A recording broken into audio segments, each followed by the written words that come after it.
Captain, good to see your smiling face again, albeit a day later than we normally planned. A little travel debacle for your boy, but we're back in the building. How we doing? It's good to see you, man. Flying sucks. Let's just get that out of the way. I mean, at least you weren't going through what is it, D.C.? That apparently is Newark. I guess Newark, they're doing like a warning. Do not fly here. Right. Like, I don't know if that's good for Jersey. Don't go there. At least you weren't flying through there, so it's good. It's good you got back, man. You had to drive? Did you end up driving from Syracuse? Yeah, so I was coming back from the F1 race. Yeah. So first it was a 7 a.m. flight, so we're up, super early, ready to roll. Supposed to land at 10 o'clock, and your boy racked out right away. Let me back up real quick. Where are you on the switching seats with people? If somebody asks you, I'm going to sit next to my friend or my wife, how do you handle? It's one area in my life where I am really generous. Mm-hmm. Really, the only. There's others, but this is I'm really generous, especially if I'm obviously by myself. Yeah. So I walk in, my seat is 4C or whatever it is, 4C or 4D, I forget. And I see a guy right there in it. I'm like, what?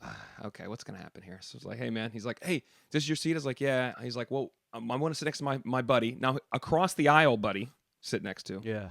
Would you mind sitting in 1B? The only problem with that, you made the face. Yeah. Well, you made the face. Like, it's all first class. I get that. That's contractual. Your boy's not paying for that. But now I go sit there. All the leg room is gone. Like, the part of the benefit in first is the space you're getting. So your boy's knees are a little, jammed up now. Not the happiest about that. But it's either. Okay, anyway. Early flight. Rack out. I wake up to some bumps. I mean, I'm out the whole. I take off before we take off. A lot of times, I'm asleep on those early flights. Okay. So I'm out at 6:50. Our wheels up at 7:05. Yeah. I'm done already. I wake up. It's 9:40. We're supposed to land at like 9:48, and it's to a captain's announcement of, "Hey, we've got some weather here. We're going to be circling. I don't think we're going to land. LaGuardia is closed. If we want to wait about 20 or 30 more minutes, if not, we'll have to divert to Albany, and then we'll refuel and then get back to LaGuardia." Right away, I look up. Albany is a 2-hour drive from my house. I'm like, I'm driving. There's no reason to wait to figure out what happens here. We wait a little bit longer. He's like, hey, sorry, bad news. Albany's full. We got to go to Syracuse. Damn. Still driving. Here we go. Like, as soon as we touch down, I'm making this plan. So we land at like 11:30, but they weren't going to take off again till 1:30. So it was like guaranteed. Like, I'm definitely driving. So I got to drive back. It's not bad. My bag is, though, on the plane. So I have to figure that piece of it out. Call Delta. We'll ship it to you. No problem. Blah, blah, blah. Probably by tomorrow. Bro, their flight did not take off till 6 p.m. yesterday. I felt like $1 million. I got home at 4:15, 10 minutes after Lyra got there. So it was a pain in the ass. But all things considered, it's much better than sitting in the Syracuse freaking airport, Sands Club, nowhere to eat there. Yeah, man. It's terrible. And just staring at yourself. Been there many times. One thing I've learned about travel, quick decisions. You just got to go on gut and make it quick and just be done. Can I just ask a follow-up here? Because you've now mentioned this a few times. I think you're rubbing it in my face. This first-class contractual, what is this that I'm unaware of? And what is this? Check your agent. You better get on your boy a little bit. And there's a contractual with ESPN, not with Sirius whenever I fly with them. But man, it's been there.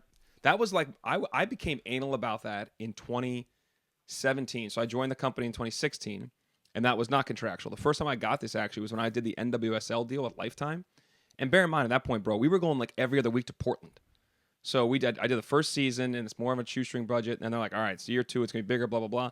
I said to my agent, I'm like, hey, I'm not sure I want to do this again because it took me away from home a lot. It was a lot of travel. If we're doing this, I'm going first class every flight. And from that point on, that was the biggest negotiating point with ESPN in 2019, the full-time deal. It was like, I am not flying in the back of the bus if we do. We do it so much. You got to get your boy on this. You got to be cracking some whips here, bro. Yeah, all right. I don't want to get into this on this in this format, but you're right. In some of the flights I was taking, some of the places. Yours, yeah, dude. You were back and forth across the country this year all the time. So, all right. I just wanted to make sure. I thought I knew what you were talking about, and we'll take care. We'll get into this a little bit. Yeah, and you're connecting, going to like Big 12 towns. Like you, yeah. This is a must. This is an absolute must. All right. Just wanted to make sure. Continue. But yeah, we made it, and we made it back, but obviously a day late because we're recording this now on Tuesday morning instead of our normal Monday morning, which was maybe Monday afternoon. But man, good to be back. You had some travel situations. But they were planned. You were just doing some serious driving. Yeah. We There's a couple of things I want to ask you about this because so John is still doing his ninja stuff, and so it was a regional competition. He's got a regional qualifier. So in order to qualify for the national event, he had to go to this event in Greenville, South Carolina. He was competing. He's supposed to be around 2:00. It's about 3.5 hours from here to Greenville. So we were going to drive down in the morning. He was going to do his thing, and we were going to drive back. So, it's about 7 hours of driving throughout the day. So cool thing is he's got a permit now, so he can drive in the state of North Carolina. So which is the bulk of this drive. So, it's about 2.5 hours in North Carolina, and then you finish the last hour in South Carolina, which I did. So it was cool. It's awesome. 3.5 hours. Go ahead. You look like you wasn't. Well, no, because I'm just like, so has he driven that far? Like, is there any restrictions? Interstate, anything restricted with his license? No, like, man. How's it work? No, except for he can't drive after 9:00 at night. So I had to do a little bit more on the way home because it got late. But yeah, it was awesome, dude. It was the longest he's gone. He, that soreness you get when you're driving for a long time. Like he started to get to that and the whole thing. Are you locked in there? Are you like a more locked in passenger than normal? Like what's going on? Not as much, man. I didn't obsess. And part of it was, so first of all, as I said to you, it's 7 hours of driving for him to run a 3-minute course. Jeez, yeah. So you got to get there at 2:00 for the rules. They go over the course. They ended up, they were running behind, so they ended up doing it about 3:00. And there were about 35 runners on this course. He was 26th in the run order. So by the time they go over the rules at 3, it's still about an hour and a half, 2 hours before he actually runs his thing. It's 3 minutes, and then we hop in the car and come home. We didn't get out of there until about 7:00, 7:30. So most parents who have kids who do sports know that there are certain sports like swimmers, like who was it? Derek, who was a swimmer in the I was a swimmer Olympics? too, but that's what I was going to make that comp. But keep going. Yes. Keep going. Yeah. So I hear about this all the time from parents who have kids who are swimmers, where you spend all day right at a swimming event. Your kid will run like a 3-minute, and then you come home. I mean, it's like an all-day affair. Track, like John's also doing track. There are certain events, like he does cross country in the fall, which if the race is at 5, you show up 10 minutes early. Race is over after 20 minutes. You go home. It's the best viewing experience, parent viewing experience of all the youth sports. Basketball contained. But anyway, so this ninja thing is one of those sports where it's like an all-day affair. But the funniest thing is we're driving down, and of all the technology in these cars now, and I grew up at a time like you, but even it was more a product of my parents.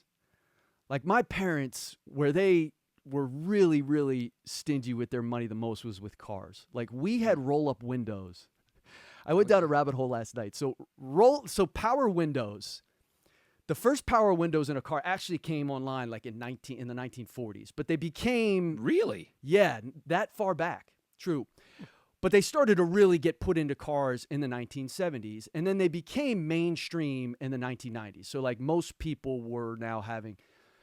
My parents were buying roll-up window cars until like the late 90s. I mean, I think into the 2000s. Just cranking them up.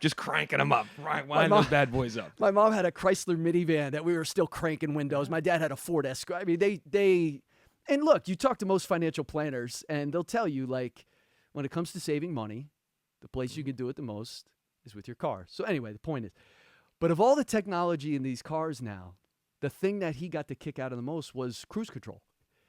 Oh. He had no idea what this cruise control was. He thought it was a game changer. And so to your thing about like, was I paying attention? I was doing a little bit of a crossword while we were going. I'd keep an eye out.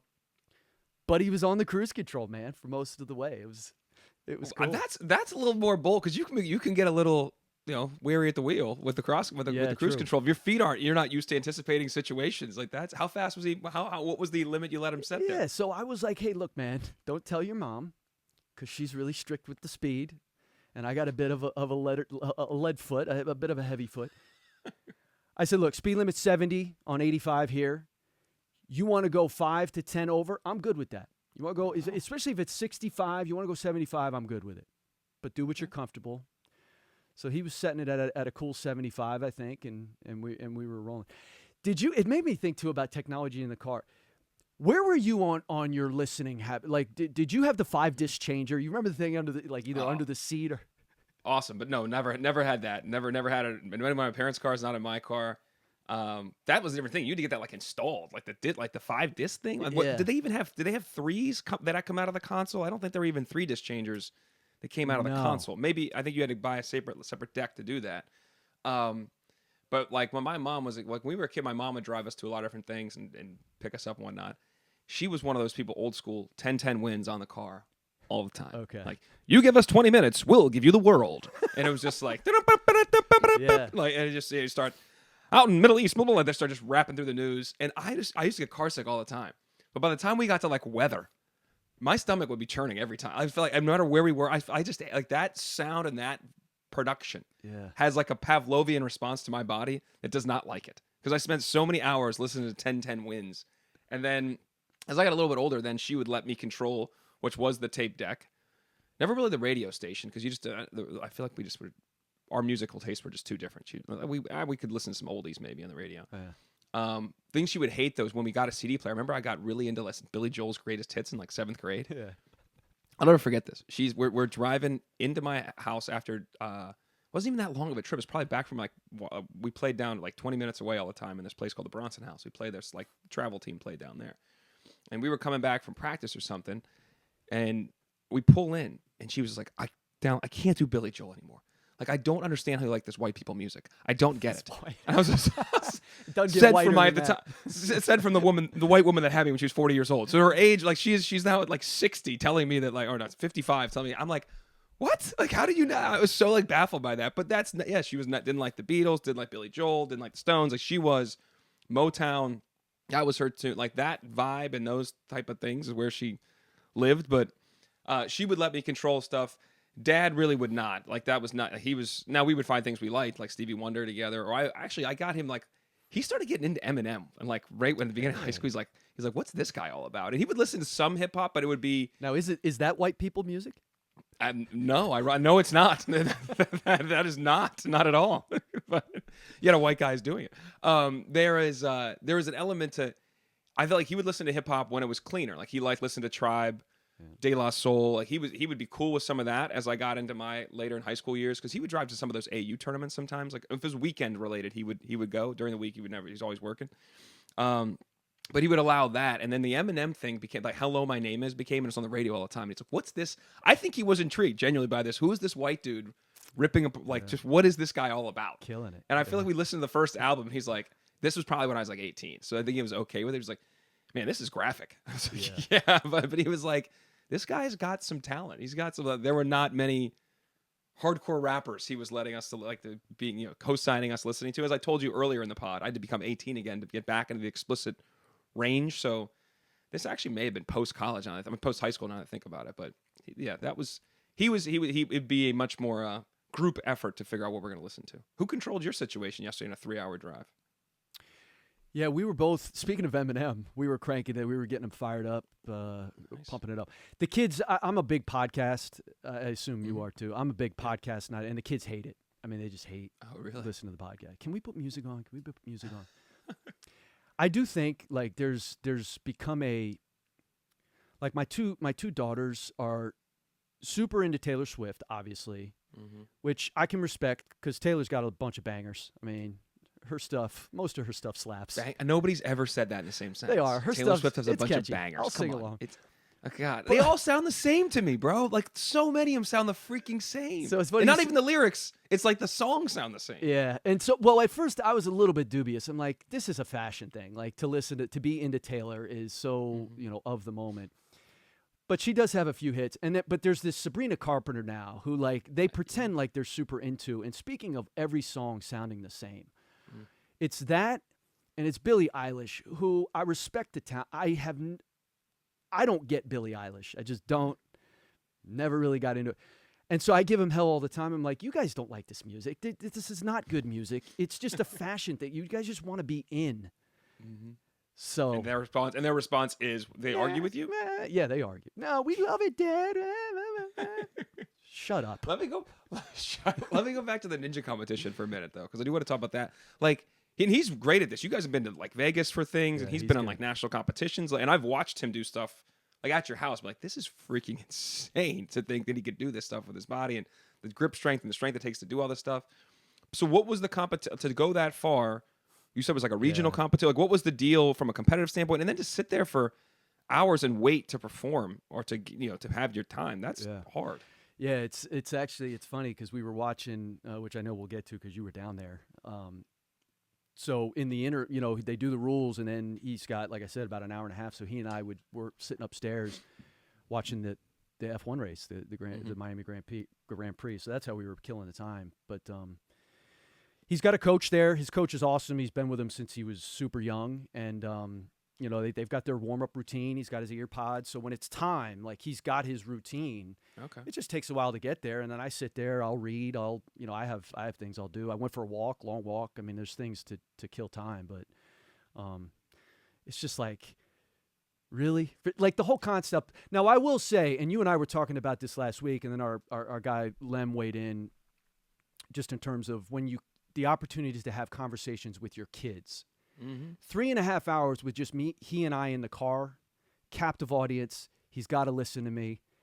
I want to listen to him. It's an opportunity without the girls around to have some real meaningful stuff.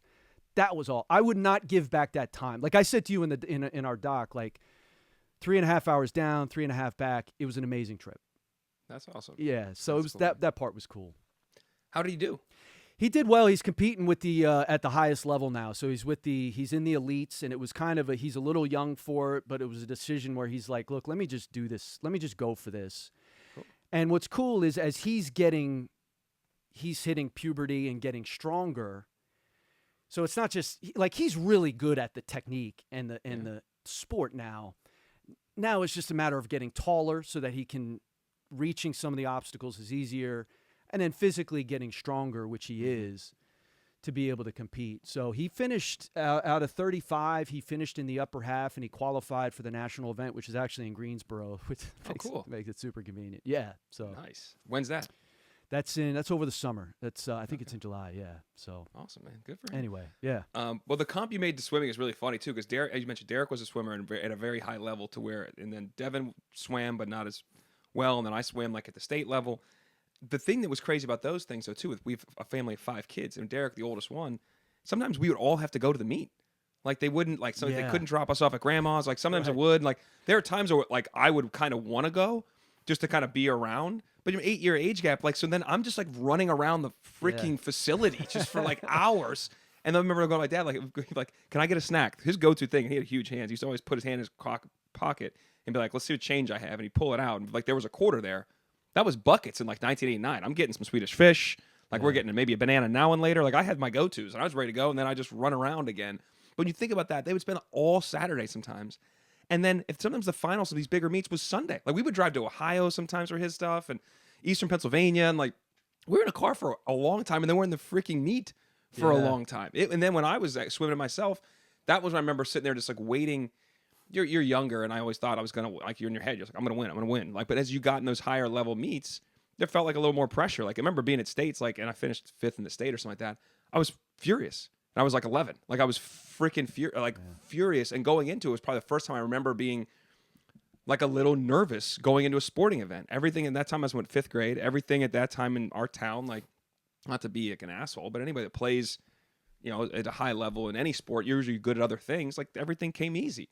And I thought, like, everything was fine. I would go and win. I'd win states, too. And then I didn't. And I was like, but going into the meet and being there with Johnstown, PA, I was, like, freaking nervous. And I remember sitting there waiting hours to swim the 50 free. And then, in my opinion, bricking. That's wait to swim the final and bricking. It was crazy. Well, and there's like a sense of guilt that he'll feel sometimes. I don't know. I mean, you were young. Where it's like we came all this way. And if he doesn't perform well, he apologizes. Yeah. And, you do the whole dad thing. Look, man, it's about competing. It's not about the result, the whole thing. But he does get that sense. Can I ask you, since we're in the cone of silence here, the trust tree. With mics in front of us. Mixed family swimming Yeah. those years ago. A, how does swimming get on the cuff radar? And B, how are you received at these events? It's a good question. And I'll tell you this one. That was part of my dad's point, too, is he grew up in the Hill District in Pittsburgh, like the roughest area in Pittsburgh, in the inner city. And once he was able to, after going to school, going to the army, and getting out, and then finding a place to live, like 15, 20 minutes outside the city, in like a nice middle class neighborhood, like he was making it. He was making it. Yeah. His whole point was like, every stereotype we will break. Like, I'm going to go. Like, he became a big golfer. He was adamant his kids would know how to swim. And in our Why is house, that? Where does that come from? well, because there's a stereotype of black people swimming. This is not. He's like, we're not doing that. Like, we are going to know how to swim. It's important for you guys to know how to swim, and for us to, basically, like, if anybody would look at you, and he always says you never judge a book by its cover. That's also learned behavior. Like, you've been judged and underestimated for so many times, and so many times in the professional world and personal life, especially living in the town. So was it more fighting the race stereotype, or did he genuinely like swimming? I think it was the race stereotype. I don't remember him swimming very much. Like, he would be in the pool, but I don't know. That's a great question. I should ask Derek. Could Dad actually swim? Yeah. Like, I don't remember ever seeing him swim more than be like walk in the pool, walk in the ocean. I don't know. So maybe it was like, we're not perpetuating more like, fuck the this. same. Black people, the stereotype is we can't swim. We're gonna get out there and do this in golf. We're gonna do this thing. I feel like he was adamant. Like, my kids will swim. And then we had a pool. That first house that I remember living in, like 3 years old. We had a pool out back, and like that was a big deal. And we would like host all our family all the time, and everybody's, the Memorial Day, 4th of July. Like, we had a big family in that area too. Like, mostly my mom's side of the family, all my mom's side of the family, I should say. But yeah, I think that was his thing. And then how we were received. This is where it's like, I don't remember anybody thinking anything different or saying anything different at a swim meet. It wasn't until I got older and recognized a stereotype and talked to him about it when I was probably, I don't know, 18 or 19. Yeah. But like, why did we do this? Like, why was that a thing? And it was a point. And on top of that, you follow the oldest kid. Derek was really friggin' good. Like, Derek was like an Olympic level swimmer. So if he's that good, all right, then Devin wants to do it. The next one up, then I want to do it. And we kind of follow suit. I mean, Derek's like, there's literally hundreds of trophies somewhere. Who knows where the hell those things are now? I think probably my mom's like storage unit that he won. And then Devin tried to win. And then I won some of those things. And like, that was the deal. But I don't remember anybody saying anything weird. I think now it's different. If you're not good, you probably don't hear as much crap. But when you're good at something, somebody's trying to, propel you and be positive and compliment you and all these different things, especially as a kid. Yeah.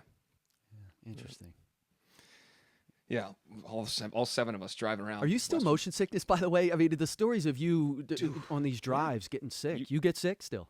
I can have trouble like in this. And it's very rare when I'm driving. Never. This is what I used to always say to my mom. Like, I don't feel it when I'm in the front seat. So then we would flip the rank. Like, Devin would have to sit in the back and be pissed at me. Yeah. Because then I'd have to sit in the front, like at 8 years old, so I could claim that I would feel better and not feel sick. It happens really rarely now, like ever.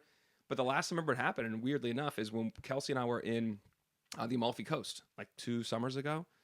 And that drive, have you ever been there before? No. So, I mean, beautiful part of the world, but you're on the coast and you're winding your way through. Yeah. And on the way down there, man, there's tons of traffic. We're hitting the brakes back and forth and jerking back and forth. And I'm like, she looks at me, are you going to be okay? And I'm like, I do not feel good. And her biggest, and to the point where it's almost like bothersome, her biggest fear, she's a phobia of like throw up. So then it becomes that I feel sick, but it's like, you can't throw up because I don't want you to. It's like, it becomes like, she's like, dude, you can't do this. Like, you have to be okay. And then it becomes obsessive. How are you feeling? Are you okay? You're not helping me. You are not helping me. Because I'm like, I kept thinking, I'm like, am I going to have to pull over? Yeah. This beautiful setting, beautiful water. And then all these people and all these cars and just re-gift all over the sidewalk. And it was close for like 30 minutes. It was tough. But yeah, interesting. Mackenzie gets really car sick. And she's got to the point where she's got to put a blanket over her head. Because it's looking out the windows. Yeah. Okay. Yeah. Wow. How long she stand on the blanket? I never did that before. I've tried to do the stare ahead thing. They say like look ahead, not to the side. I don't know if that's real. Yeah, she figured it out. She actually figured out when we were doing that RV trip. She got really sick on the RV, and of course she blames me. I'm usually behind the wheel when she's getting car sick. It's like, yo, man, toughen up back there, all right? But get under your blanket. Get under your blanket. I'm fine up here. The only time I ever get is if I'm reading. I can't read while we're driving. But other than that, I don't really get. But she gets it badly, and I never knew that about you. The read, definitely looking down. Yeah. Like when I'll try to do too much work, that's what I say when it's still most common. When I'll get an Uber from my house to LaGuardia all the time for work, and I'll be trying to watch a game or be doing my notes, especially if I'm doing soccer. I'm finishing all these boards. And after about an hour of looking down, like I'm in trouble. But by that time, usually it's close to I'm close to getting out of the car. Yeah. But if that's actually when I feel it the most now. It's a good point. Anyway. Right. I haven't puked in a while though. That's good. It's good news for everybody. Yeah, I was appalled. A couple weeks ago, you were telling the story. 10 people in a minivan. You were having to sit on the floor, and they were having to pull for you to upchuck. It's like, Jesus, man, what are we doing? It's abusive. Derek had some comments. I forget what it was. He's like, I think he said I threw that out of sequence, and I actually got the door open and I puked. I don't know what he said. I'm like, bro, all I remember is puking and where my seat was for like 2 of those years before he graduated and moved on. Was to be on the floor. 10 people in the van, like you're crossing the border. I mean, my God, you're on the floor. Rolling deep. 9 deep in the minivan, man. All 7 of us, 2 grandparents, mixed family, down past the Mason-Dixon line, just charging south to South Carolina. Love it. Let's go. All right, let's get a big sporting weekend, at least for your boy, and not maybe in American context. The Derby did massive ratings, 17.7 million people watched. Which was really cool. And then obviously I was down at the F1 race and there since Wednesday, I guess. So all the buildup that goes into that and the sprint race and everything. Let me ask from the race standpoint. I'm like, just real quick, the Derby. No. Hold on. Yeah, what? You lead the way. Go set ahead. the scene, brother. We gotta set the scene down there, man. I mean, it looks majestic. I mean, just aspirational as hell, unreal. Set the scene, bro. You were down there. Let everybody know what the Miami Grand Prix is all about. Great point. There are things we get to do in our job that we are all truly grateful for, the unique experiences. Yeah. This opportunity to cover these F1 races probably is the best thing I've been able to do in terms of covering stuff. Really? Because I find it fascinating, this world that we being Americans and we being athletes, is so disconnected from this. This is not how we grew up. This is not the vast majority of us is not what we are understanding. You don't know the world. You don't understand the size, the scale, the opulence, like the wealth in this thing is bananas across the board. But then you do have the general admission piece and where people are able to just get a glimpse of the track and where you walk around a corner and a barrier comes down, because they all have fence everywhere with tarp over it. So you can't just stop and watch track action. You have to have a seat and pay for that seat. Or if you're like at Texas, their general mission, you can just stand on a hill, but you can't just walk around and watch the race from different points. But if like a tarp comes down, 80, 90 people just crushing there, just trying to get another glimpse of these things literally buzz by your face. And the competition piece of it is truly fascinating too, especially like a sprint weekend. There are these machines, and you get to be like the access they give us, man. Like I'm walking down the pit lane, minutes before they're about to go do a race. Yeah. I've told this before at Vegas the first time. Like I'm walking through the paddock, and the qualifying starts in like 4 minutes, and Lewis Hamilton on his scooter almost runs me over. Like he's just flying by, but he's got to be in the car in like 200 seconds and ready to drive a rocket ship. Right. Like it's just wild, the access they give you, the ability to see the cars, the athletes, and the fact that they're just intermixing so much. Yeah. Like, I mean, Charles Leclerc crashed out of the sprint qualifying and didn't even the sprint race, crashed out in the formation lap. And then I remember walking, I look up from my phone and he's just behind me, in front of me, walking by himself from the garage all the way back to the team hospitality, which is in the middle of the stadium. So Hard Rock Stadium on the field is where we have all the hospitality. And then the tunnels leading out to the garage and the paddock area, and then you can go out into like where all the people are. It's a whole different space. It is truly unique, and I had never. So it is not a like street circuit. It is a contained. This is technically a street circuit. It's the car. They call it the car park, but it's the parking lot of Miami Hard Rock Stadium, created into a circuit that resembles more of a street circuit, especially in the second sector because it's very tight. But they are not existing streets, which is usually what a street circuit is. But you are taking parts that you've made out of literally a parking lot and created this circuit. So it is more of a street circuit vibe about it than more of a course created purely for driving. You are doing this around a stadium, under interstates, and within a parking lot to create this experience. Yeah. Wow. But, yeah, it just like it was in the fact that these guys are about to, like the speed at which they're moving these freaking things. So that I will tell you this: that this year I got to do a hot lap for the first time. So you did. Yeah, bro. So With your motion sickness? with my motion sickness. So I'm listening to our groups. I got down there. Usually I'm on the pod the week of, but my flight had to go later, and they record the podcast, and I'm listening to the podcast before I'm supposed to go meet everybody Thursday morning. And Lawrence Edmondson, one of the great ESPN writers that we've become cool with and we work with there, says a hot lap on this circuit is really cool because it gets the 5th fastest circuit on the whole calendar. And there's a back straight that is long, and you hit the 3rd fastest speeds in the whole circuit. Like you were going for a minute, so you usually top out at like 2:15, 2:20. You were flying down this thing. So he had mentioned how cool the first sector is, and then when it becomes very street-like in that second sector, it's really tight. Like you are close to the wall, and that's like he was saying that's a really cool place to do a hot lap. And within me hearing that, within 2 minutes, I'm like, man, that'd be so awesome. My producer, Dave Presley, texts and goes, hey, man, would you want to do a hot lap today? I was like, oh, my God, yes. Because I've been asking for a while, but they're limited. It's usually certain VIPs. You're hosted by Ferrari or Aston Martin, one of the teams. It's hard to get them. And sometimes they'll give them to some ESPN talent. I'm not always high on that list. But Dave hits me, hey, man, I know you've wanted it for a while. You want to do it? Absolutely. So I'm like geeked up all day. Can't wait. But I was starving at like 1 o'clock. The thing started at 4:10. I remember texting one of our producers. I'm like, hey, you had food out of the truck? She goes, aren't you doing a hot lap later? I said, yeah. She goes, be careful what you eat. And then it was in my head, bro. Okay. Then I was like, I can't puke, dude. You got to keep this together. So I had like this small little tiny salad waiting to figure out where you go. So anyway, you get out on the track, they give you your helmet. Dying. Small tiny little salad. Oh God. Starving. I was so hungry, but I was like, in the last hour, I stopped thinking about food and just been like, I can't wait to do this. Also, you cannot regift. Your hangry levels were probably off the charts. Off the charts. It was not good. Actually, normally, yes. I think I was just so excited that I was like so juiced up. Because again, this is so foreign to me. I've never done anything like this. I've never been on a racetrack before. Yeah. Like when I cover this stuff, it's all about talking to guys on the team, talking to people that do it, and listening to people that have done it professionally to give you a sense of what this thing is. But I've never done it. Any sport we cover, football, basketball, baseball, soccer, I've played them all at some level. You have some understanding of the basic level of strategy, how this thing works, how these things go, what it feels like. I got none of this with racing. None of it. So it's all brand new. So I'm waiting to see what car I get, and I'm wondering what I get. So I get an Aston Martin, but it's the Aston Martin like SUV. I'm like, is this thing really going to go? Like, what's the deal here? Now, that's the same car they use for the medical car. And Aston Martin also does the pace car, but the pace car is more of a regular sedan. A regular car, excuse me. So I get in. He is the medical car driver. So I was like, hey, man, nice to meet you. And I posted the video of this because this is great, too. Pirelli, who does it, the tire sponsor, they put the little GoPro in there. They tell you, do not take your phones out. We got the GoPro. We cut it up for you afterwards. You got audio. You got different angles. You don't need to worry about a damn thing in there. Awesome. Yeah. Take it in and focus on the road. All right? That's all you need to do. It's great.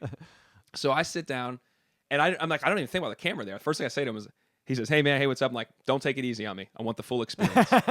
Right, of course. He goes right in, bro, and we start flying. And right away, you're like, okay, it wasn't so much the speed, it's the braking that hits you. Because and we're not harnessed in, it was a regular belt. So the first time he hits it real hard, my whole body jerks forward, and you can feel like the G-force, like, whoa, and then you start to pull a turn. We went around I think it's like turn 8. I really thought we were going to flip. Because we were going in it so fast, and we slid for like the slide was so long around, and I'm like, because I'm like, is this thing gonna hold? And as soon as we come out, you're like, whoa! And he's like, what a slide, that mate! And there's this heavy Australian accent. We take off again. We're flying now through this tight sector. And dude, he goes, we gotta let Michael too. I mean, that's heavy authentic, accent, dude. That's super authentic. I gotta show you the video. It was awesome. So it's like we get through that tight section, and he's talking a little about how the car let it wash out, brake. He's explaining some stuff, but I'm like, I don't, as you can, by this podcast, we've been talking for 35 minutes. I've probably talked for 31 of them. I can go for a little bit. No, this is awesome. I said very little in this car. I'm just sitting there. The only thing I said was shit. Top speed was? That's where I'm getting to. So sorry. we go down the back straight. Before we get there, he goes, there's a McLaren that's on our heels. We might have to let him past. We hit the back straight. We're going like 130. He's just winding on the window, and he goes like this. And I'm not turning my head. I'm like, what's he going? And I look at us. We're going at this point 150. The McLaren, who's been driven by one of the drivers, was Lando or Oscar, I didn't know, and who was in the car. It was like they walked by us, bro. They had to be going 205. I mean, we're at 150, just right by us. And then when you saw how late they broke versus when we had to brake, it's just, I was like, that must be even a different level of experience when you have one of the best drivers in the world, pushing his own brand's vehicle to its absolute max. Yeah. Whoever in that car may have lost their cookies. They had hit so hard, and he goes around the corner. We broke late too, but it's like, so I think our top speed like 160, and then there was another. Again, the walls are tight. It was just awesome. At the end, the guy was cool. He goes, "I think I nailed that." It's like, "Yeah, bro, you did. You crushed it, man." Like it was awesome. And you get done. I was like, you right away. You come out a little making sure stomach was good, little wobble, but it was just like, man, I would love to run that back again and again. But you do have a different appreciation for what they do because the G-force is pulling you. You're feeling all this. The adrenaline is there, and you've got to focus. And I did one lap. Like when you're doing 57 laps at the absolute maximum this car can do, and the F1 cars are rocket ships on the ground, like the physical and mental toll that must take, it really does blow me away. And I mean, I have a newfound appreciation like I didn't before, but to sit in it even for that remedial level of it, it's a different thing. Amen to that, man. First of all, unreal. That is unreal. I mean, just so cool. Yeah, like we've gotten really into karting, John and I. So we'll go karting. Cool. That's awesome. Where do you do that? So there's a couple places here. When we were in Spain this summer, we went to Carlos Sainz karting. He and his dad own a karting place in Madrid, and so we went to that place. And what was cool about that one is because depending on where you go, the cars go different speeds. Mm-hmm. And the ones here in Morrisville are electric, so they go relatively fast, but these ones at Carlos Sainz karting were gas powered, and they flew. And anyway, my point in telling all this is that you do it, a run is 15 minutes. And by the end of the 15 minutes, man, like Jamie could only do it once. She's like, my body cannot do this. Like legitimately, she had a headache. So that's 15 minutes of going, what? I can't even tell you what the speeds are. They can't be that high. But you're banking, you're going around these corners, you're having to stop, start, and go fast, and you're managing this thing. It's 15 minutes, and you're just done. Body completely shut off. It's so. Are you said stick? So is it a stick? No. It's not stick. It's No, but I mean you get some guys out there, especially at the one in Spain. Like you get some people who you understand, because I'm always like, well, these cars are all going the same speed. But then you understand the artistry behind driving. Like there are some really good drivers at these karting places who know the angles, they know the turns, they know they don't brake. Like that was the thing I've learned. If you're karting, you really just want to lift. You don't want to brake. Like so, there's really an artistry to it that separates these people who are really good at these karting, and then obviously at the highest levels. It's such a fascinating thing to me. A lot of the guys that cover the sport, especially the F1 TV guys, they do a lot of karting. And they try to be on some of these circuits. Like I realized Lawrence, like I mentioned Lawrence before, and I think Nate Saunders, who one of the great writer for ESPN we work with, was telling me some of this. Like Chris Maitland for this F1's, like he's a good karting driver. Like they have their knowledge of what's going on because they're still doing it, but they're covering the sport at the highest level. But they're trying to compete at it. And I was like, I didn't know that. I'm like, really? They're like, yeah, there's all these adult circuits and and now granted they're all based in the UK or in Europe, and it's a little more prevalent there, I think. But it was cool, man. I didn't know you did that. That's fun. And we'll do some like we flew up to Boston specifically because there's an F1 sim. That arcade. Yeah. That thing. So John and I flew up to that? Last summer. We flew our last Memorial Day. We flew up just to do that. Now we went to a Red Sox game the next day, but just to do that because we got super into it. And John, have you been here when you saw John's chair? Like he plays the video game down here in the. Wait, he has the full, he can sit down at the cockpit? Wheel. He got a new wheel for Christmas this past year. He's got the pedals, the brakes. And I got to get on that. Oh, you'll die. You got to, next time you're here, we got to do it. And what he'll do, we watched the qualifying the other day, and Max obviously finished pole, and he goes, I'm going downstairs to try to beat Max's time. And so he'll go down in his chair and try to, and I'll ask him, each race, I'll ask him, about the track, because he's got this intimate knowledge now of all the turns, because it's cool. It's amazing, man, how good. If you go back to last year where McLaren was, what was it, half of the year, third of the year, where Red Bull was just dominating the circuit. First, up until the Miami race. It was so far ahead, it looked like it was over already. And then they came on, they win the Constructors last year, and then what they did in that race on Sunday, I mean, they are so far ahead of the field. How does that happen? How have they gotten so much better than the field? That's a great question. This is for for people listening, they're like, you guys are geeking out on F1 here. Sorry. But to compare it to like American sports, we create our sports to find parity. I've said this before on this show. Like, there's so many governments in the history and different histories in Europe where a socialist approach to society is how their societies are constructed. And ours is supposed to be capitalist and money and power and work. And when you're on the top, you never cede anything. But when you look at our sports, they're flipped. Our sports are all built to be, if you're the worst, you get the highest draft pick. We're going to create a salary cap so you can't just have more money. All these things to try to make people equal and redistribute the wealth or the revenue that comes in from the sport. Yeah. That's not how it works. Like their whole thing is, if you can just spend more and try to crush everybody. Until the last 2 years, they try to take a salary cap or a cost cap from American sports to try to create some sort of parity. But it still was a matter of the bigger teams were just on top. Mercedes won 8 straight, then Red Bull won 4 straight, and it seemed like I said, last year was just over before we even got really going. But so what they have accomplished, to your point, is remarkable. 2 years ago, bro, 2 Miami Grand Prix ago, they were the worst team on the grid. Mm-hmm. They finished like I think it was a minute and a half. Both cars a minute and a half out of the points. Like not even remotely close to anybody. Not the top. Just getting a point in the top 10. And last year, it seemed like Lando had yet to win a race. Neither had Oscar at this point in time. And from odds perspective, they were 100 to 1 to win the Constructors' Championship before the Miami race. Wow. Red Bull was 1 to 100. So for people to understand, it means if you bet for McLaren, you bet $1, you win 100. For Red Bull to win the Constructors' Championship, you'd have to bet $100 to win $1 before the Miami race. Yeah. How about this? By the end of July, it was flipped. McLaren was the favorite. Red Bull was behind them and chased them. By the time we hit August, McLaren was 1 to 100, and Red Bull was 100 to 1. Wow. Like it was in 3 months they flipped the entire sport on its head. They brought some upgrades to Miami that were important, and sometimes it starts to click.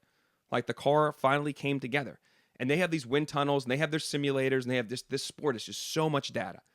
But when you put things in real practice with certain heat conditions and how the track holds up that day, and all these things can create these little variations. When a sport that's determined by thousandths of a second sometimes or hundredth of a second, that matters. And they just kept building. And that Miami race, they got a little lucky with a safety car. Lando wins his first race, and they just took off.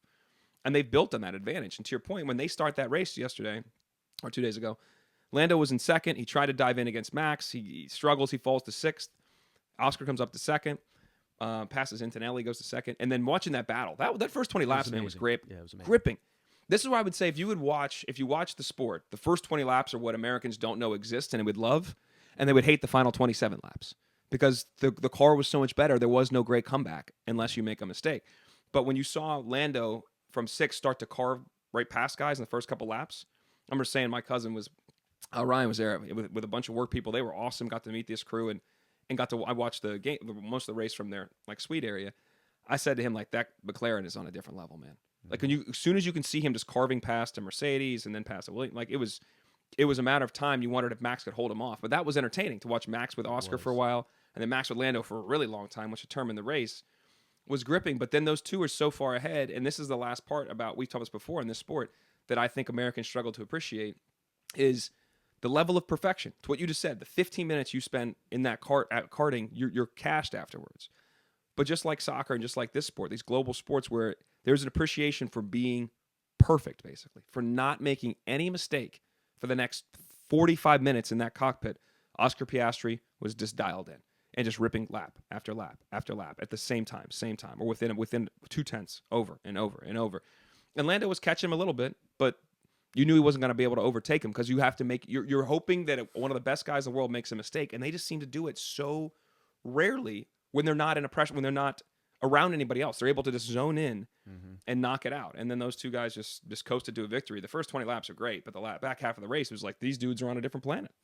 Well, and they have the 2 best drivers, in terms of the 2 best. And then those 3, I mean, I was saying to you guys on our text chain that there's the car, there's the driver, and then there's the competitiveness of the driver. Yeah. Like, I root for Mercedes, and I actually think Kimi Antonelli has a little bit of this. I think he's only 18 years old. I mean, he's like Cooper Flagg, except he's already in the NBA. You know what I mean? Yeah. Like he's obviously incredibly talented, and I think I'm sensing a little bit of dog. Like that'll be interesting how that team develops with George seemingly being the guy, super good at qualifying, super good at backdooring podiums. I mean, he backdoored another one because of the safety car. Yep. But those three drivers, Piastri, Lando, and Max, there's a dog in them. Now, they have a great weapon. I mean, they have these cars they are driving are phenomenal, but that first 20 laps where those guys were just fighting for position and nobody's giving it. I mean, there is that edge that I think, certain guys on the grid have. Now, it does help to have a car, but I don't know if you see it differently than that or. No, I think what's interesting is this narrative around Lando now has been created that he doesn't have this killer mentality. Max is a killer. Right. You have to push him. Max will crash before he gives. Right. And Piastri's shown that the last 2 weeks in particular, in the starts, he went at Max in Saudi Arabia and beat him off the line and then just went right on the inside line and said, Max, you're either going to hit me or you got to move because I have the line now. And that's how Max races. And not everybody will do that. And I think this has been a bit unfair with Lando to say, like, he's not a killer. He's different than Max, but we want our athletes to open up at times and be honest. And Max had his first baby on Wednesday and then flies it on Thursday, talks about that, and then moves right on. There is an old adage in this sport that once you have a baby, you lose like 2 to 3 tenths because now it's that thing, you have something to lose. Yeah. It's the goose. Oh, what was my man that turned in his wings? Cougar. Yeah. Cougar. I'm holding on too tight. I'm nearly orphaned my wife and daughter. Cougar washed out, threw him to turn in his wings. Now you two are going to Top Gun. Let him know, Hondo. Yes, sir. But it's just like that. You're holding on too tight. That's the old adage. Well, Max blew that out of the water right away. He even said as much. He's like, this is not real. So you guys can put that to bed. Well, not real for him for sure. But you wonder, and this is what I guess my question to you is. I think that we have overblown this like Michael Jordan maniacal mentality. You have to be this way to succeed at the highest level of sports. I think it helps. I think the certain guys that are wired that way, the Tom Brady's of the world, the maniacal work ethic, obsessive, yes, to be the absolute greatest of all time, I think we see that trait pretty commonly amongst a lot of them. But LeBron's not really wired that way. LeBron is not, a killer in the same instinct, in the same manner. He's not Kobe. Kobe's wired that way, and it's shown that. I don't think Lando's wired the same way as Max. I don't know if Oscar's wired the same way. He sure looks like it so far. Well, his temperament. That's what I really love about Oscar. Yeah. It's cool. Up 10, down 10, doesn't change. His temperament is right on it. Yeah. And he's incredibly talented. I mean, to say that he now has more wins than Lando is a little bit wild. Like obviously he's won 3 in a row here, but it's. And I don't want to geek out on. Are we spending too much time? I don't want to. Well, I'll do this all. I love. You're not. I can do this all night. And guess what? But I don't want to turn into an F1 podcast. So you tell me. We're doing it for one day. We're doing it for one day.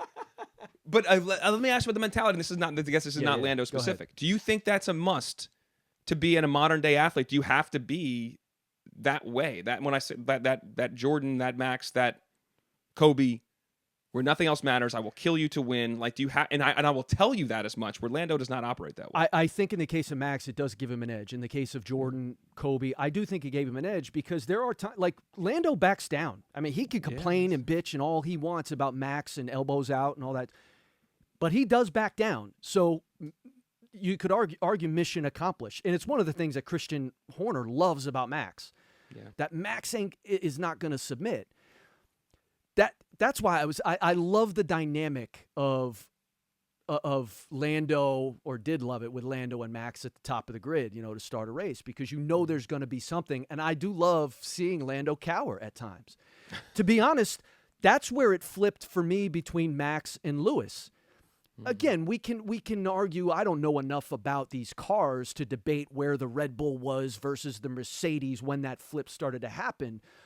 But Max was not backing down. It's one of the reasons teammates did not want to be with Max. It's one of the reasons, if you look at, like, Max is getting what he wants with that car. Evidently, that car, for anybody other than Max Verstappen, is impossible to drive. I mean, it ran Checo, who's a good driver. I mean, I don't, runs him out of Red Bull. Liam Lawson, they go to him. He's terrible. And then they go to Yuki, who's a decent driver. Nobody else can drive that car. So, that's the other element. that he has that team, and then his manager who's constantly in it after race, just cowering. There's this personality, this force of nature to Max that I do think there's something to that. It's not to say that you can't do it a different way. Your LeBron example is a good example. LeBron was also, gifted. I mean, he was the car and the mental. But he has it all. Yeah, he's got it all. If you have it all, can you still do it a different way? I guess is the question. See, I think he's been unfairly painted already. I think you can evolve and you can change. I think he grew just through last year, but he is a guy that is more emotionally connected and more expressive. And he has said, "I want to kind of do it my way." And we'll see and time will tell if he's able in this sport. Even if you have the best car, if you're not a killer, can you win? Because I think his teammate, to your point with Piastri, maybe. And his own teammate, who was, this is another way of looking at the people that listen and be like, man, you guys are going so long on this. But to find this interesting too, with this dynamic, in no other sport do you pick one player over the other and just prioritize them. Lando's the face of the organization. He's the highest paid driver. He's the guy when you walk through the Atlanta airport, you see him. You don't see Oscar Piastri with all these McLaren stuff and Toomey ads and different stuff that are global. You don't see that because they've invested all this stuff in him. And then the number 2 driver, who was a rookie, last year or 2 years ago, comes out and is now looks like he's going to be the guy. Like that is, it has been a remarkable change for the organization as we've gone through the last 2 years. But this in particular, this battle between these two, and I think they're going to be fighting it out all year. Lando is still good. Lando still outqualifies him a lot when he doesn't put it in a wall like he did in Saudi Arabia. Like this is a situation for us to see what Lando really is made of. Because before you could say it's Max, it's their car or whatever, it's Red Bull, different team. This is your same guy with essentially the same equipment. Can you go get it done? And if he can't, he's going to hear a lot of that. But I do think his obituary is being written a little early. Mm-hmm. I think. Yeah. Just to put Steph is another good study in terms of what you're talking about. That's the one I used the other day on air, and I forgot that one too. Yeah, LeBron and Steph are my two things. And Steph's even a little bit different than LeBron. Like Steph is one of those guys where, I mean, there's a dog in him. I mean, go watch the end of the gold medal game this summer. I mean, against France, like he's gonna pop when he pops, but there's a little bit of an Oscar temperament to him where you never really know what's going on in that mind of his. I don't know. It's an interesting question. It's I think the other thing, I think that is evolving. Like I think we are learning more, and you and I have talked about Michael Jordan and him as a teammate, and I think the study is being done on Mike, as great as he was and as much as he won. This idea of, did he have to be such a prick to win 6 titles? Mm-hmm. I don't know. Like, at the end of the day, was being the prick that he was, and clearly was not the greatest of teammates. I mean, that came out a little bit during The Last Dance, and it's clearly coming out. Never had dinner with Scottie Pippen. Yeah. Like, what is that about, man? Like, those types of things are starting to evolve where maybe there's a different way of doing it. And I think Steph, and to a degree LeBron, and we're starting to see some of these stars now, a Jokic. Like, there's a different way to be a superstar and to win that maybe you don't have to be such a prick. Yeah. I mean, you would always say then, too, the ends justify the means. So, of course, he had to do it. He did it. Look, they won 6 titles, 6 and 6. Like, that's the 6 years that he was fully there in the 90s. But that's, I think there's been a cultural change. There's been a cultural focus, and then people have evolved to say that you don't have to be that way. But I mean, Kobe felt like he had to be that way because you watched Mike. And then, right. I mean, honestly, how I grew up the same way. You got to be the same, but that's the approach to take. I think that, we've seen, to your point, there are other athletes that aren't quite wired that way, and it doesn't mean they're going to be failures. I think that's the thing with Lando, is already saying he cannot beat Max because of this. We'll see. But, yeah, Max is different. And he also is a generational talent. I'm not sure Lando's a generational talent, so we can just start there, too, though. It's a different animal. Any more F1? No, let's stop for people. The last thing I will say in Miami, though, when you're walking on that paddock, talent. I mean, there's a lot happening down there. Don't get me going. What a scene. What a scene. I look at the pictures, and Jamie's like, what are you looking at there? A little blood flow. Well, Nicole Briscoe, while we're on air, said something about, well, look at this. I mean, I looked over. I was like, holy moly. I mean, I think it was captivating to her. She had to mention it. She had to comment on it. I don't know what the outfit was. Some sort of cheetah print. Who knows? I'm gonna get my agent on that too. We'll see. No, it's Well, I'm happy. It's man, what an awesome time. That's awesome. Thanks, man. I'm glad That was great. glad you shared it. We are running long here. I do want to have this conversation though that you mentioned. We'll save our. We can come back to Bill Belichick another time though. But we were out of that. We were out ahead of that. We kind of knew. I told you, bro. This is. You were dubious of me bringing that up because I think you found it a little salacious and which there was something there. And clearly, it has blown up, but we don't have to go there. Go ahead. Well, I will. We're probably got to come back to that another time. But I will say, in your 20s, you think you know everything and have all the answers, and that is becoming just oozing out of that lady in that interview, dude. Mixed with it's just like there's a lot there. And what's so fun? Yeah, we could do it another time. It is the more fascinating piece of this is him. Yeah, absolutely. In this arc that he's on, and somebody who has that much organizational experience, competitive experience, success. I mean, could you imagine Nick Saban going on? Like, think about the greatest to do it in whatever sport. Nick Saban, college hoops, if it's K, and in the NBA, if it's Riley or Jackson or Popovich, whomever. Could you imagine them going on an arc like this and seeding, especially with a guy like Belichick, whose gift was control over that organization and over his players, and just complete control over everything. Bill Belichick ceding control to somebody who doesn't have nearly the experience. I just find the whole thing fascinating. Again, we could get off it, but go ahead. Completely. And I think there'll be more chapters to be written here. And well said. I imagine when we come around August, we might have a lot to talk about with this, and the season starts. That could be really interesting as well. You posed an interesting question to me.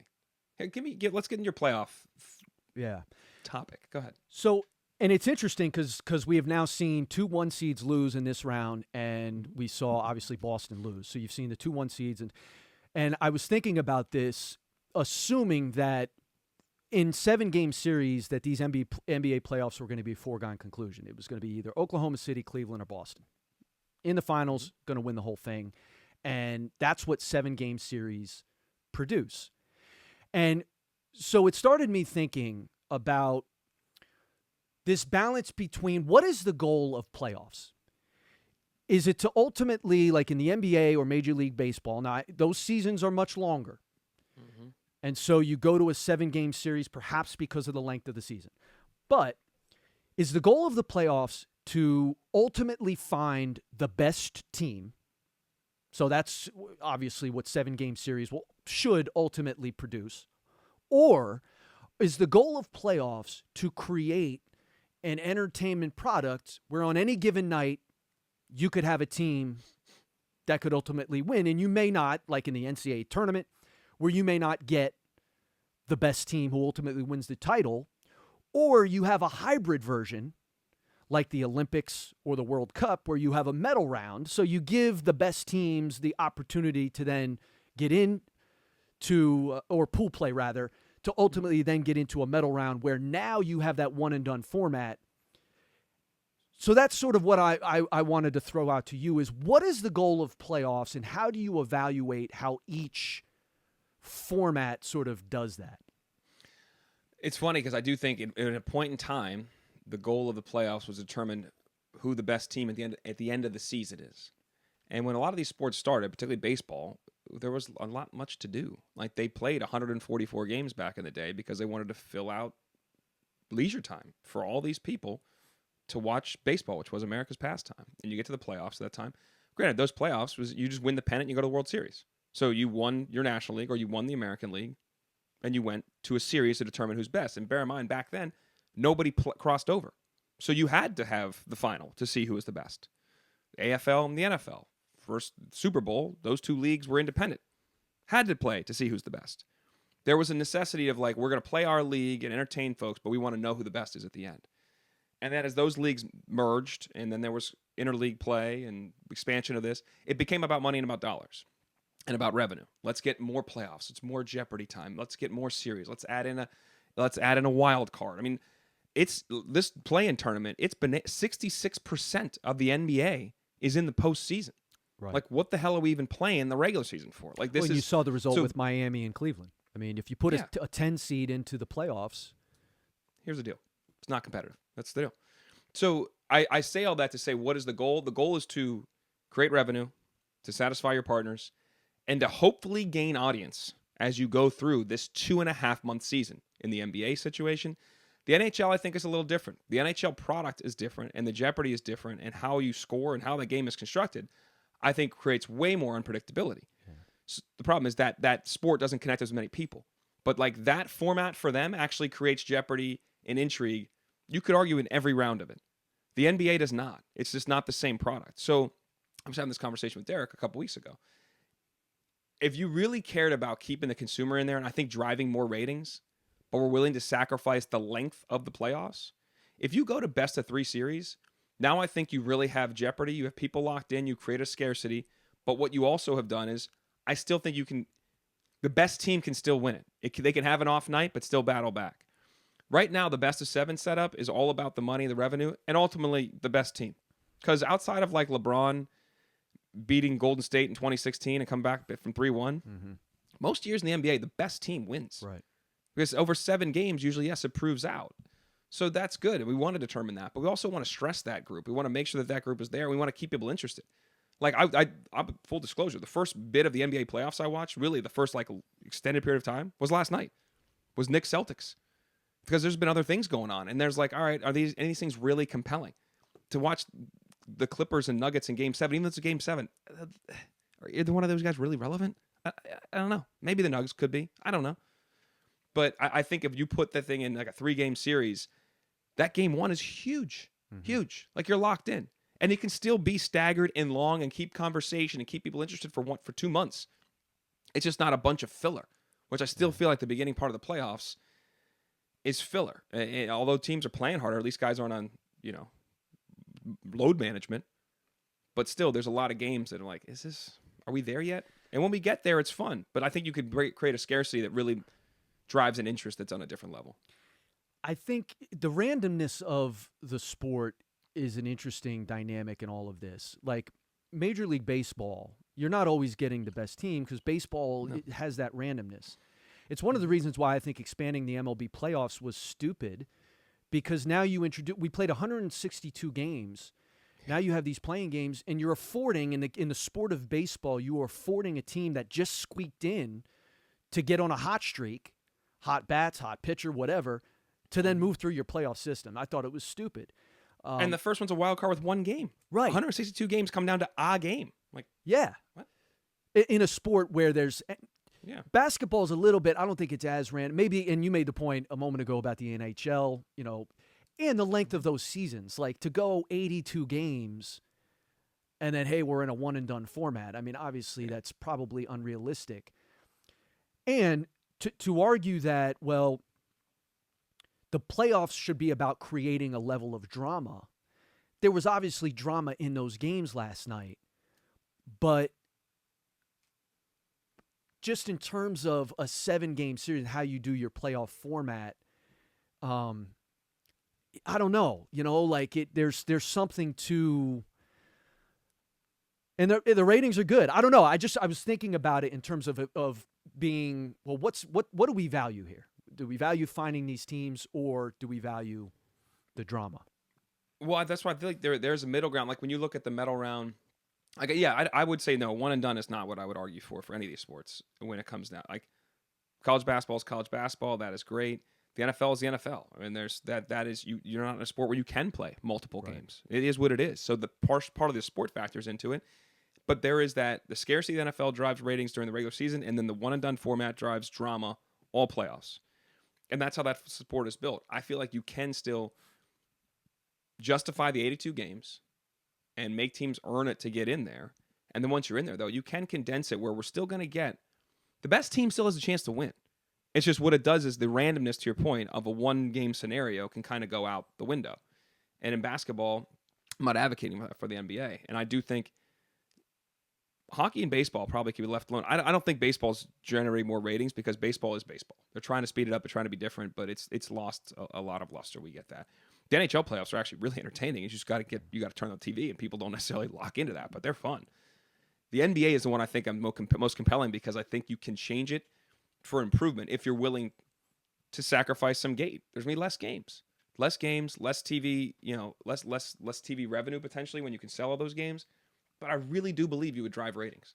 I really do think people would care from the outset of the series versus watching the highlights and then tuning in game 4, 5, 6, 7, or maybe 5, 6, 7 when the 3 games that really decide it pop up. What if you just put them first? I think you get more casuals locked in. And the ratings are up though, right? I mean, they were good through the first round. Those two 7-game series help in the first round. But what do you think of the Olympic or World Cup models where you have pool play and then you go to a medal scenario? I love it for those individual sports. I do like the fact that too a lot of times you can see rematches, so even the best teams can play each other again if they ended up in that same pool in some regards. Sometimes that happens. The difference is those. Why I wouldn't advocate for those is because we already spent that whole season mixing against each other, and now if we're doing it at a smaller level with the same group, I'm not sure we're maximizing the season. Essentially, I think it'd be somewhat redundant to play in a pool format after we just played 82 games against each other. I think it does produce a lot of drama. I think interesting strategy situations, and especially in soccer, as it comes down to that last game. But I also think it helps at those sports, with soccer in particular, because the randomness, again, of that sport allows anybody in the group to hang. I mean, we saw Saudi Arabia beat Argentina to start the 2018 World Cup that Argentina won. Or would they win? 2022. Saudi Arabia beat them. That was shocking. But it doesn't end anything like that. But it gives you a chance to bounce back. But you still have that drama in the underdog can show up in those elements. But I wouldn't advocate for that in NBA. What do you think? No, I agree with you. I think those are products of those particular events.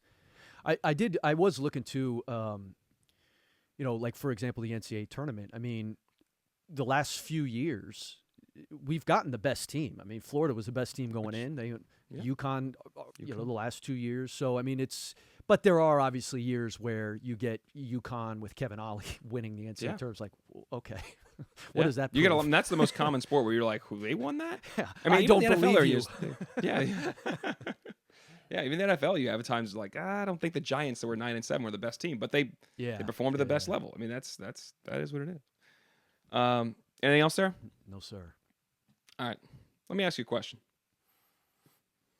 Social Replay Podcast at gmail.com. Social Replay Podcast at gmail.com. Send us a note. Get us your question to be asked and answered. We have one this week from our guy Patrick. I'll leave out his last name because I'm not sure if he wanted us to say it. But here we go. Long-time listener, first-time caller here. Hey. I'd like to hear how Dalen and Chris would have navigated today's college basketball transfer portal and NIL landscape. If your careers were played out exactly the same, but in 2025, who do you think would be calling? Would you enter the portal? Where do you think would have been your top transfer destination? What would have been the price tag you think you'd garner? I'll hang up and listen. Thank you, Patrick. Clearly a sports talk radio listener. I know. Love it. I love it. Well, you want to go first here? No, you go ahead. What's interesting about this question is because you are asking two people that are in a little bit of a unique college situation. You at the Army and myself at Columbia. Now, granted, I will say this. At Columbia now, there are guys that want NIL, and you have to give NIL money to stay. I think it's more of a retention model. Yeah, let's see as your eyes go big. Yeah. They're expected because you're seeing the best players in the league. I mean, Danny Wolf just left Yale before last year for $500,000 to go play at Michigan. Malik Mack left Harvard after freshman year to go to Georgetown. So if it plays out, honestly, my same way, where I switch positions between freshman, they want to make me point guard, we were god-awful. Sophomore year, I started playing off the ball, and I shot it really well. So I think through the last 10, through Ivy League season, I was shooting over 40%, getting over 10 double-digit points a game during the Ivy League play. Somebody would have come calling, I imagine. For a sophomore in this ecosystem we live in, that probably would have happened. The question is, would I have gone anywhere else? I don't think so, and partially that's now we've talked this before. The adults around you. My dad would not have let me leave that school unless if I paid him, he wouldn't let me go. Like when they called right away, the first time Columbia called, he was so amped. He was amped. Like, and when I went on my recruiting trip and came home, they sent I got accepted in 36 hours. Shout out my man, Eric Furta, just the admissions guy, taking care of your boys here that probably didn't belong there. But I come out to my car and he had wrote on a poster board, Hail Columbia. and stuck it on my like windshield.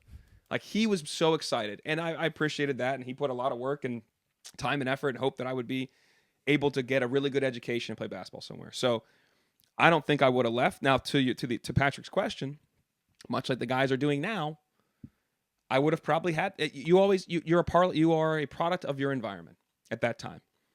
So of course I would be going to the now coach Kevin Hovde and saying, how are we doing this? Like I'm getting calls, I'm getting offers.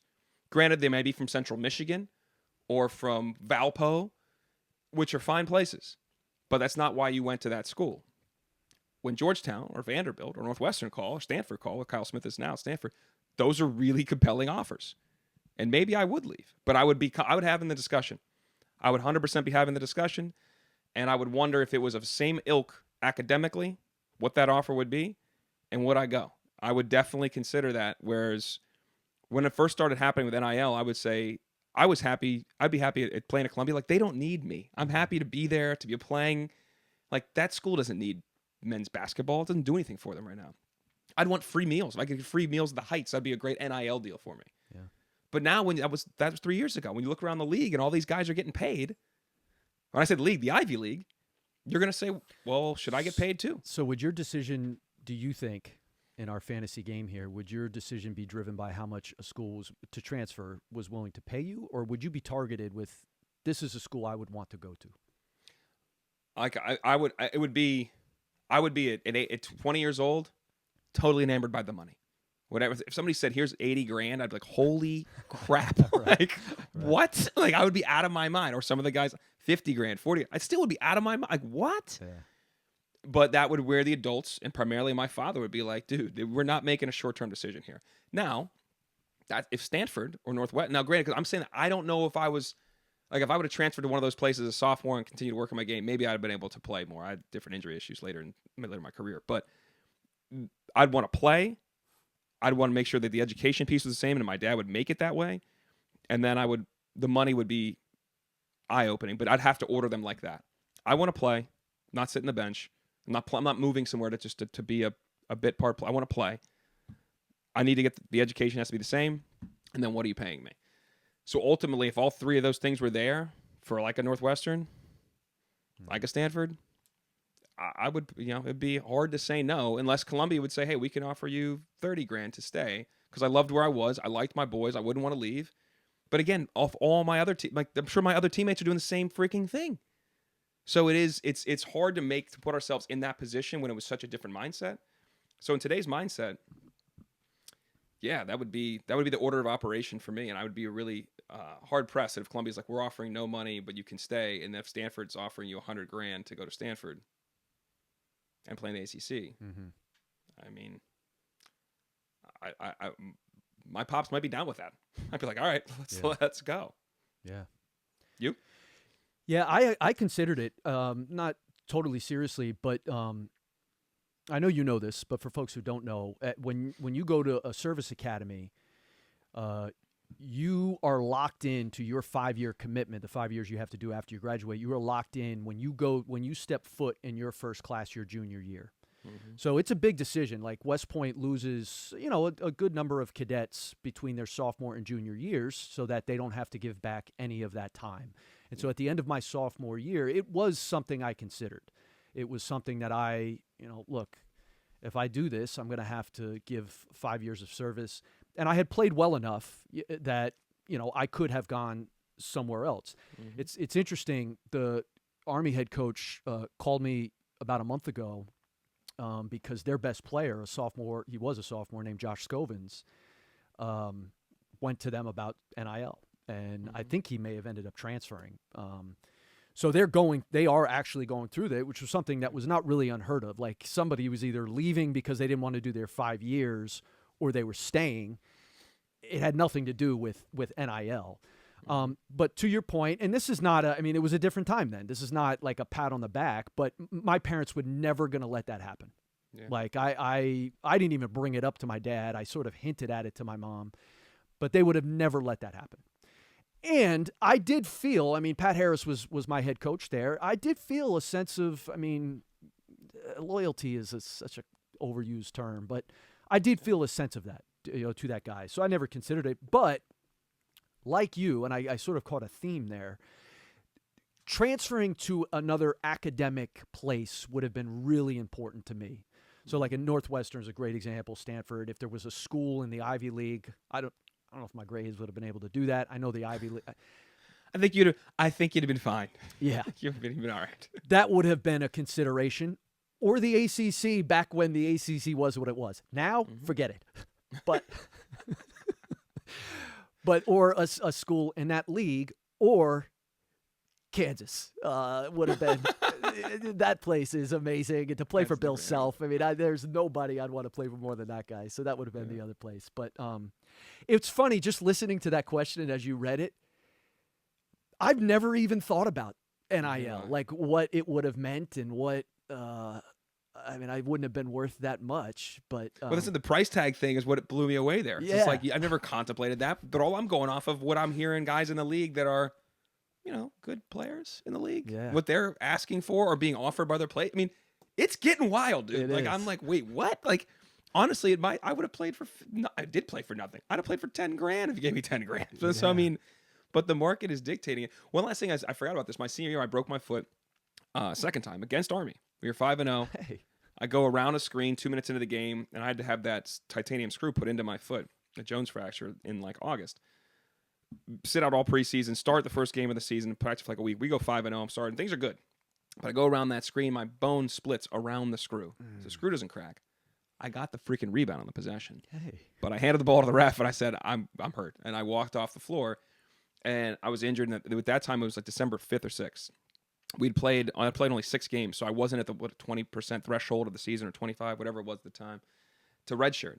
But you can't redshirt in the Ivy League. You only get 8 semesters. Right. So what kids do when they get hurt is you drop out of school, you live near campus, you work out, you play, and then you get a job, and then you re-enroll.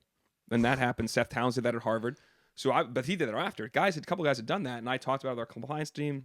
I remember calling my dad and being like, "Yeah, I think I want to disenroll, and I want to come back." And he's like, "You took 20 credit hours your first semester, your senior year, right?" "Yeah." "Because you're an idiot and you were way behind, right?" "Yeah." "Nah, man, it's done. You're just gonna play it as it lays." Yeah. This is insane. You have finals next week. You're not. This is not why you went there. You're gonna get through school. You're gonna play it as it lays, and then you're gonna move on with your career. Like that. He just was. But in my head, I was like, yeah. I'm talking to my boys because they're all sophomores. Like, yeah, dude, you take off. You come back as a senior. We'll be juniors. There'll be a year better. Like in my head, over a game of Madden, we'd solved all the problems. Right. Like it was, we were ready to go. Yeah. And then one phone call to Pops, and he was like, "Absolutely not, man. Like this is." I wish I had met your dad. Your dad sounds like a fascinating guy. He was a fascinating man. He wasn't. I miss him every day, man. He is an interesting cat. But that was at the time I didn't understand it. Now I'm happy that it went down that way. But it's I did not get what he was saying. Like you can't in life. This is not how this thing works. Yeah. You can't. You gotta plow ahead, figure it out, do the best you can, and keep it moving. We're not re-racking this senior year. Play it as it lays. Play it as it lays. Love it. We're running long on time. We both have a let me ask you a question. Do you want to fire away? Mine will go quick here. And it's funny, we were talking flights earlier, and I know since you're, contractually first class, this may not apply to you, but for those of us who do not have that in their contract, this becomes a real thing. Middle seat in the armrests. Yeah. Where are we at on this? Go ahead. To quote my dad again, it's a full Bogard move. As soon as I sit down, I'm asserting dominance. Both arms are going wide. If you want to move me, you better. I need a full Gettysburg style Pickett's charge. Like you better bring it because my arms are not moving. And if I move like an earbud in, I'll keep the elbow in down sometimes. Because this is my real estate. I'm occupying this now. So you're entitled. Middle seat is entitled to both armrests, is what you're saying. I'm not saying what I'm entitled to. I'm saying what I'm taking. Okay, this is a no holds barred situation. Yeah. I'm a larger dude in the middle seat. Yeah. I don't want to be here. You probably don't want to sit next to me. And there's nothing better when you walk into knowing you have the middle seat, and you see either side being either a smaller dude or a smaller woman. Yeah, I know. It's huge. Amazing. And there's nothing worse when it's as big. They're coming down. Oh God! And you're like, please don't be this one. Please don't be this one. Please God. I mean, everybody does that. Anybody that tells me they don't is full of crap. When you're sitting 3 deep there, and in any one of the 3 deep seats, I think I'm always looking like, all right, who do I have? Who am I going to be battling? Because I imagine, especially when they're larger dudes too, that middle. Because even when I'm on the aisle, which is the preferred spot, there's jockeying for that right or left armrest with the middle guy. Yeah. And if they think they're bogarting me out of that, we're going to fight a little bit. Now, in the aisle, I'll give you a little bit more. I'll lean. I might give a little bit, but I'm in a middle seat. There is no give. Yeah. I'm owning those. All right. You? Yeah, I'm a little bit of the same way, man. And I'm a nudger. Like if I'm there late, You'll and get physical? somebody's already, I'll go. Hey, look, I'm taking at least half of this armrest. Of course, it's like 2.5 inches wide. I'm taking half of this thing. So slide over, buddy. Yeah, 2.5 inch. That might be big. That's what she said. So I have one that'll be very fine and topical for Monday to run back Monday, and maybe even better Monday. That's going to be a longer conversation. So I'm not going to ask that one. All right. On the plane too. I made a list of these ones. We talked about this a week or two ago about when you have time to like sit and like contemplate. Yeah. But Dace fell asleep on the flight. We were taking to Tampa. Kels fell asleep. I was sitting there with a wine in hand, just like contemplating life and things. And next thing I have a list of like 10. Let me ask you a questions. Yeah, just great. started firing them off. Now we're gonna go to the most base level one here because this was actually brought up on a show I did last week, a Sirius show. Please don't make it the 100 Gorillas one man thing, please. Come on, bro. We don't do that here. Last time you had a Big Mac. Oh, dude. Wait. Last time I ate at McDonald's. Let's start there. There we go. Okay. I mean, outside of breakfast, because I'll do a Mickey D's breakfast now. No, you can't scoff at McDonald's and then say, "Oh, that's out of breakfast," meaning you just did it last week. No. Don't you look down your nose. If you're gonna look down your nose in the arches, look down constantly the whole way, every meal. All right, I can't do that. I have done a Mickey D's breakfast at least within the last 6 months. It's not like I'm doing it every week, but but if what's the order for? You getting the hotcakes? What are you getting? No, hell no. What are you getting? I'll Hash get an browns? egg McMuffin. I don't eat the hash browns; those things are death.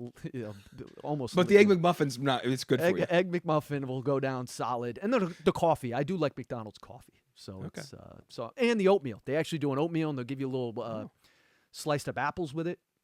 Wow. That's what I do the most there, if I'm being candid. But it's been a while. It's been a little bit of time. As far as eating anything else at McDonald's, lunch or dinner, I couldn't. It's years, brother. Yeah. It's years. And when I would go to McDonald's, I would never touch a Big Mac. I didn't like the special sauce. So, quarter pounder, man. What were you doing?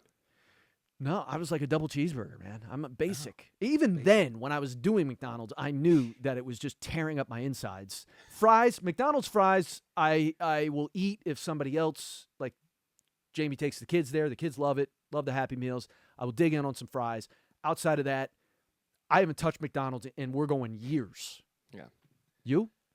Well, this came up because Ben Hartsock, who worked with it Sirius at time mentioned, he's like, well, whenever my wife and kids are out, Big Mac's like a little treat for me. Like, I get a Big Mac. Like, yeah, so he was telling me he's enjoying not one, but two. And of course, I had a gavel in my hand just judging the crap out of him on the radio there. But he's like, when was the last time you ate at McDonald's? And I was like, trying to think of years. We used to live in one of the apartments in New York City on 39th and 2nd. They're right down on 2nd and 39th. There was a Subway that had it's called the weekend deal. You'd get buy one, get one free. Okay. So at that point in my life at 24, like hungover, nothing BOGO. better than 24 inches. 24 inches of sub was a great way to eat for the entire Saturday. Yeah. When you look back at that terrible product too, bad look. But McDonald's right across the street. And occasionally my buddy Brian, who I live with, he would get the McDonald's. And Porter would bounce back and forth. Porter preferred the Subway. But my brother Devin came to visit one time and was just like, we got aggressive. Like, there was typical early 20s, night out till super late. But he gets up so early. Like, this guy at that time, he was always up at so he went to bed at like 4. He was up at like 6:30, like just pacing around. I'm like, this is not what we do, bro. What are you doing? And he's like, hey, he wakes me up. He's like, let's go get on McDonald's. I'm like, you don't need me to. He's like, come on, let's go to McDonald's. I'm like, this is a terrible idea. I'm still not sober. And I hadn't eaten at that McDonald's since we moved there. We lived there for almost 2 years. So I'm sitting there with him, and I ordered whatever we ordered. I don't even know. It had to be breakfast stuff, I guess. Or maybe it was later in the morning, because I feel like there was some sort of meat eaten, but it was terrible. And I ate that thing, and I felt awful. And this is before I ate healthy. Like, I would eat crap all the time at this time. My body was destroyed. Like, that afternoon, we tried to go to bars. I don't do it. We were scampering to bathrooms to take care of some business at some disgusting bars in New York City. Crushed my stomach. Crushed. So at this point, I've never touched it since, and that was 15 years ago? Yeah. 17 years ago? and I'm never going back. Yeah. I'm at least 10 years. Now let me ask you this real quick. Am I hypocritical if I will get down on some Inside Out, some Freddy's, some Five Guys? Like I will get Freddy's is. Yeah, But- maybe it's local here. It's really good and the fries are great. But it's Yeah, a little hypocritical, but those are different too. Like I do think like Five Guys, I believe, still like actually has like real meat and like the quality of the product level. In and Out, people love, and there is an element to the Shake Shack. that's become very private equity bought it. It's all over the place. But I don't eat any one of these places. But have at it, enjoy them, What enjoy the hell them. does Sounds private lovely. equity have to do with it? It's compromise. Well, because used to be the original Shake Shack was in Madison Square Park. They used to have a camera set up in Yeah. 2006 so you could see how long the line was, Yeah. and it became a cult following in New York City. Now I can be in freaking Tuscaloosa and there's a Shake Shack there. So Right. yes, the private equity bought it. Same with Five Guys. Now they're everywhere. So I don't know if the quality is still the same. Was my point. Yeah. I don't know. That's my I'm fear not with sure. Jersey Mike's. I'm a big Jersey Mike's fan, but private equity got in on that. Now they're everywhere. I lose sleep over that Jersey Mike's private equity thing all the time. Yeah. I can't. That's what happened to Subway. All of a sudden, well, you see them on the side, the rest stops on the side of a highway on the Jersey Turnpike, with the Dunkin' Donuts, and it's like, oh God! And now Subway's out. Out. All right, we got to wrap it up here. My man, good stuff. Social Replay Podcast. Rate, review, subscribe.